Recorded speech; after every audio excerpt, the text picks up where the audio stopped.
আসসালামু আলাইকুম। আশা করি আপনারা সকলে অনেক অনেক ভালো আছেন। তো আলহামদুলিল্লাহ আল্লাহর রহমতে আমি অনেক ভালো আছি। তো আজকের আবার নতুন একটা কবুতরের ব্লগ ভিডিওতে আপনাদের স্বাগতম। যারা আমার এই চ্যানেলটিকে এখনও সাবস্ক্রাইব করে দেননি, দয়া করে সাবস্ক্রাইব করে দেবেন, পাশে থাকা বেল আইকনটি অন করে দেবেন। পরবর্তীতে আমার এই সকল গ্রামের নতুন নতুন কবুতরের ব্লগ ভিডিওগুলো পাওয়ার জন্য, তো কেউ ভিডিওগুলো মিস করবেন না। তো আজকের যে ভিডিওটা সেটা হইতেছে যে কবুতর থেকে কীভাবে আয় করা যায়, তো সে নিয়ে ভিডিওটা করতেছি। তো আজকে খাবারটা সকালবেলা একটু দেওয়া নাই, তো আমি আওয়ার পরে কিন্তু খাবারটা দেওয়া হইলো। এখন কবুতর থেকে শখ না, শখের থেকেও কিন্তু এর থেকে আয় করা সম্ভব, তো কিছু কৌশলে আমরা কবুতর থেকে আয় করতে পারি। তো সেই বিষয়ে আজকে আমার আলোচনা। তো এই কবুতর থেকে যে আয় করা, এটা কিন্তু একটা লাভজনক ব্যবসা হইতে পারে। তো আপনারা যদি একটু কৌশলগুলো লক্ষ্য করেন তাহলে কিন্তু কবুতর থেকে ভালো একটা আয় করা সম্ভব আছে। তো কবুতর কি করলে আপনার কবুতর থেকে আয় হবে? প্রথমত যে কবুতর বিক্রি করে আয়। তো আপনারা যদি কবুতরের বাজারে বিক্রি করেন তাহলে কিন্তু আয় করতে পারবেন। তো এক জোড়া কবুতর থেকে যদি দেশি জাতের কবুতর পালন করেন তাহলে এক জোড়া কবুতর থেকে আপনার প্রায় 200 থেকে 250 টাকা কিন্তু কবুতরের বাচ্চা বিক্রি করা যায়। এ থেকে কিন্তু আপনারা কবুতর থেকে আয় করতে পারেন। দ্বিতীয়ত যে কবুতর কম দামে কিনে, ধরেন আপনি বাজার থেকে একটা পায়রা কিনলেন 150 টাকা, একটা পায়রি কিনলেন 200 টাকা, তাহলে কত টাকা গেল? 200 350 টাকা। 350 টাকা ওটা কিছুদিন আপনি এক সপ্তাহ লাগবে না, 3 থেকে 4 দিনের মধ্যে জোড়া লাগাবেন। জোড়া লাগায় ওটা কিন্তু আপনারা জোড়া হিসাবে 500 টাকা বিক্রি করতে পারবেন। তো জোড়া লাগিয়েও কিন্তু কবুতর আয় করা যায়, আর বেশি দামে কিন্তু বিক্রি করা যায়। আবার কবুতরের বাচ্চা বাচ্চা কিন্তু বাজারে চাহিদা অনেক বেশি। তো একটা জিনিস লক্ষ্য করবেন, কবুতরের বাজার এখন বর্তমানে কিন্তু বাচ্চার দাম সবচেয়ে বেশি, চাহিদা বেশি। কারণ অসুস্থ রোগীর জন্য কবুতরের মাংস খুব, মানে দুর্বল রোগীর জন্য কবুতর মাংস খুব মনে করেন যে প্রয়োজনীয়। তো এই জন্যই কবুতরের বাচ্চা আপনি চাইলে কিন্তু আপনার যদি মনে করেন যে যারা কবুতর মানে আর কি কবুতর খায় তাদের কাছে ফোন নাম্বার দিবেন, আর সরাসরি দিবেন যে আপনার আমার কাছে কবুতর পাওয়া যাবো, কবুতরের বাচ্চা পাওয়া যাবো। তো সেই হিসেবে ফোন নাম্বার দিয়ে কিন্তু আপনারা অর্ডার করতে পারেন।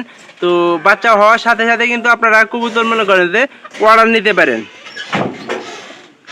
তো আপনার আয় বাড়ানোর জন্য একটা করণীয় আছে, সেটা হলো যে উন্নত জাতের কিন্তু কবুতর নির্বাচন করতে পারেন। তো আপনার মনে হইতেছে যে আয় কম হইতেছে দেশি কবুতর থেকে, তো সেই হিসাবে আপনারা উন্নত জাতের কবুতর পালন করবেন। উন্নত জাতের কবুতর কিন্তু একটু মানে আর কি খরচা কিন্তু একটু বেশি হবে।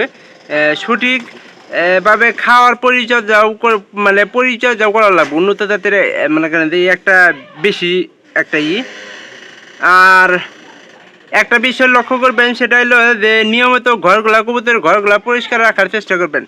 কারণ ঘর পরিষ্কার থাকলে আপনার কবুতরগুলা ঠিকঠাক মতো মনে করেন যে ডিম করবো, ঠিকঠাক মতো মনে করেন যে কবুতরের বাচ্চা দিব। কারণ আপনি যখন কবুতর পরিচর্যা না করবেন, দেখবেন যে খাবার দিতেছেন না, কোনো কিছুই করতেছেন না, সেক্ষেত্রে দেখা যাবে যে কবুতরের কিন্তু সময় মতো ডিম দেওয়া কিন্তু বন্ধ করে দেয়। কবুতরের এই একটা জিনিস লক্ষ্য করবেন যে যদি মনে করেন যে পরিচর্যা না করেন সেক্ষেত্রে কিন্তু আপনার রোগ বালাই বেশি হওয়ার সম্ভাবনা থাকে। তো এই জন্য এই কবুতরের ঘরগুলা পরিষ্কার করে দেওয়ার চেষ্টা করবেন যাতে করে রোগ বালাই এগুলো না হয়। তো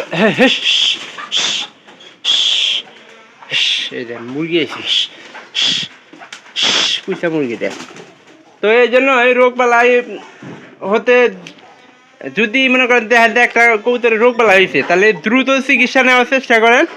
দ্রুত চিকিৎসা নিলে আপনার কবুতর সুস্থ থাকবো। প্লাস আপনি যদি একটা কবুতর অসুস্থ হয় তাহলে কবুতর ওটা আলাদা করার চেষ্টা করেন। কারণ আলাদা করে রাখলে কবুতর মনে করেন যে অন্যান্য কবুতরগুলো যে আছে ওগুলো রোগ বালাই ধরবো না, এবং কি কবুতরগুলা এ থেকেও কিন্তু আপনারা মোটামুটি ভালো একটা রেসপন্স পাইতে পারেন।